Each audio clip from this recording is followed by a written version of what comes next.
또 스토킹인가? 이게 헷갈려 할 만한 그런 것들 좀 있을까요? 있죠. 이를테면 정말 헤어진 연인이 물건 돌려달라고 연락할 수도 있고, 근데 전화를 안 받아요. 계속 전화를 해요. 그럼 그걸로 분쟁이 일어나는 게 네, 그럼요. 내가 스토킹 범죄의 피해자다. 뭔가 불안감이 느껴지고 공포감이 느껴진다. 뭐부터 해야 될까요? 경찰 신고요? 그 전에 해야 될 게 있습니다. 구독과 좋아요는 영상 제작에 큰 힘이 됩니다. 오늘은 스토킹이란 무엇인지, 그리고 어떻게 대응해 나가야 하는지 알아보는 시간 갖도록 하겠습니다. 먼저 알아두셔야 할 게, 스토킹 범죄가 성립하려면요, 4가지 요건이 필요합니다. 첫째는 상대방의 의사에 반할 것. 그러니까 상대방이 원해서 하거나 상대방이 승낙한 행위는 스토킹 범죄가 아니에요. 두 번째는 정당한 이유가 없어야 됩니다. 여기서 정당한 이유라고 하는 것은 법적 의무의 이행을 위한 행위, 아니면 긴급한 위기 상황, 이런 정도에 해당합니다. 그렇지 않고 헤어진 연인에 대한 과도한 집착이라든가 층간소음의 피해자로서 항의를 한다든가 이런 것은 정당한 이유가 되지 않기 때문에 이러한 이유로 하는 것은 스토킹 또는 스토킹 범죄에 해당할 수가 있는 겁니다. 세 번째는 이러한 행위로서 불안감과 공포감을 일으켜야 되고요. 그리고 네 번째는 지속적이고 반복적으로 이루어져야 합니다. 우리가 좀 구분해야 할 것이, 스토킹 행위라는 것과 스토킹 범죄는 다른 겁니다. 스토킹 행위는요, 상대방의 의사에 반해서 정당한 이유 없이 불안감이나 공포감을 일으키는 행위를 말합니다. 이게 스토킹 행위예요.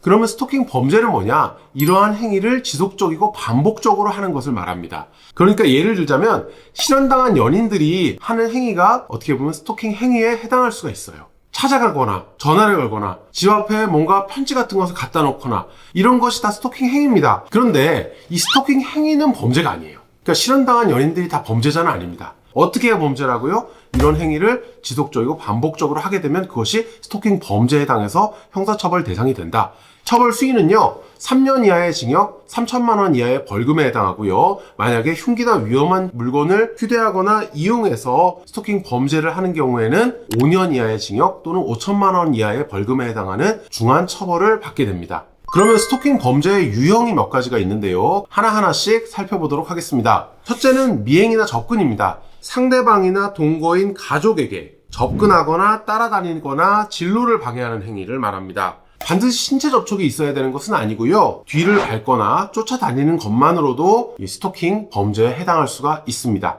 또 많이 발생하는 게 채권 추심입니다. 채무자를 쫓아다니는 경우가 있어요. 찾아가거나 이런 경우에도 사실은 스토킹 또는 스토킹 범죄에 해당할 수 있으니까, 만약에 내가 받을 돈을 못 받고 있다고 하면 한 번, 두 번 정도 찾아가 보는 것은 뭐 의미가 있을지 몰라도 그 이후에 계속 찾아간다고 돈을 받을 수 있을까요? 내용 증명 보내시고 법적으로 대응하시는 게 더 맞을 수가 있을 것 같습니다. 그리고 두 번째 유형은요, 집이나 직장, 학교 같은 곳에 찾아가거나 그 앞에서 기다리는 행위예요. 직접 들어오지 않더라도 건물 앞이나 부근에서 계속 기다리는 행위도 스토킹 행위가 되고, 이것을 지속적이고 반복적으로 하게 되면 스토킹 범죄가 될 수 있습니다. 몇 번 정도 돼야지 이게 범죄가 될 수 있는 거예요?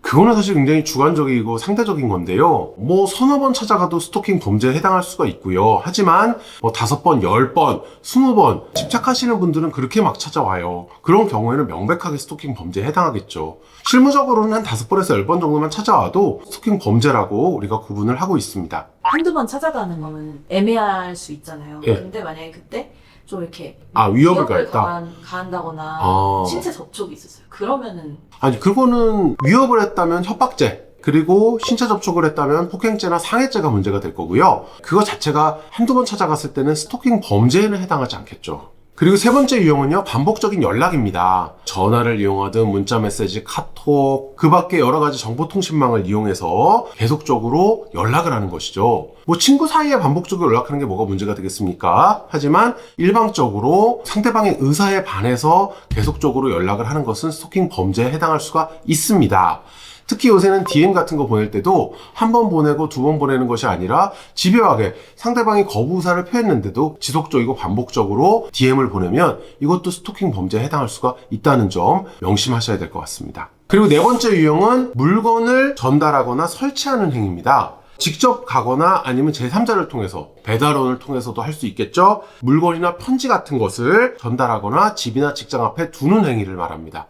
꽃을 갖다 놓는다. 한 번 갖다 놓을 수는 있습니다. 하지만 거부 의사를 밝혔는데도 지속적 반복적으로 갖다 놓는다. 손편지 써가지고 갖다 놓으면 이 사람이 내 마음을 알아주겠지, 이렇게 생각하시는 경우가 있는데요. 실제로 받는 사람 입장에서는 받고 싶지 않은 편지를 계속 받는 것은 굉장히 부담스럽고 사실 무서운 감정이 드는 일이거든요. 그래서 이것도 스토킹 범죄에 해당할 수 있다, 알아두셔야겠습니다. 그런 거 있을까요? 좀 애매한 네, 이런 것도 스토킹인가? 이게 헷갈려 할 만한 그런 것들 좀 있을까요? 있죠. 이를테면 정말 헤어진 연인이 물건 돌려달라고 연락할 수도 있고, 근데 전화를 안 받아요.